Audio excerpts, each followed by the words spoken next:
Bonjour chers frères et sœurs de l'église de l'I-Jésus. Aujourd'hui nous sommes le jeudi 20 mai 2021 et nous allons terminer la méditation du livre de la Genèse en regardant le chapitre 50. Les premiers versets, les versets 1 à 14, nous décrivent le deuil mené suite à la mort de Jacob. Et ce fut un événement extrêmement important qui reflète le statut qu'avait Joseph en Égypte.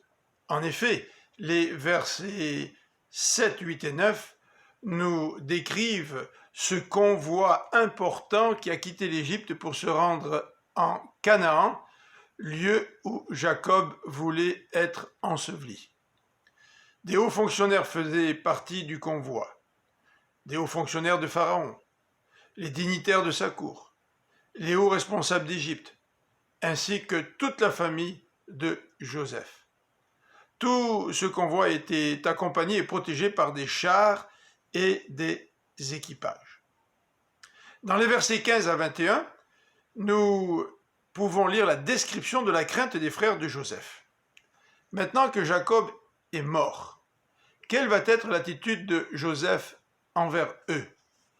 Est-ce que ce dernier va se mettre à les haïr pour tout le mal qu'ils ont commis envers lui? Donc dans les versets 16 à 18, ils viennent auprès de Joseph pour lui demander pardon.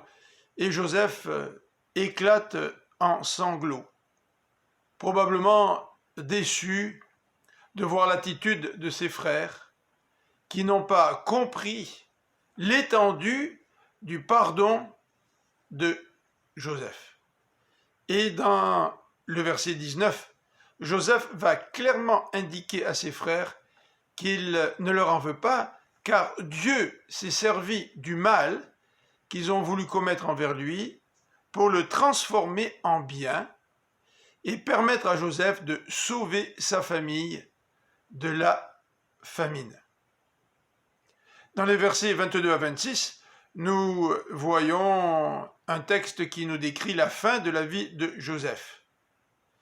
Et Joseph, au verset 24, va affirmer à ses frères que Dieu va accomplir son serment, c'est-à-dire que leur famille va retourner en Canaan.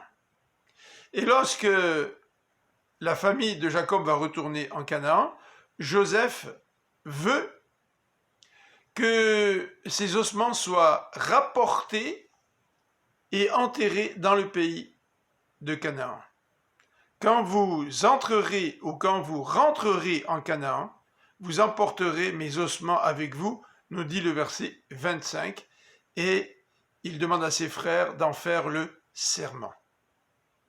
Joseph expérimente la même confiance que Jacob envers les promesses de Dieu. À notre mort, allons-nous exprimer toute notre foi et notre confiance dans les promesses de Dieu qui concernent notre résurrection et la vie éternelle que Dieu nous donne en Jésus-Christ? Je vous souhaite une bonne fin de journée et que le Seigneur nous bénisse. À demain.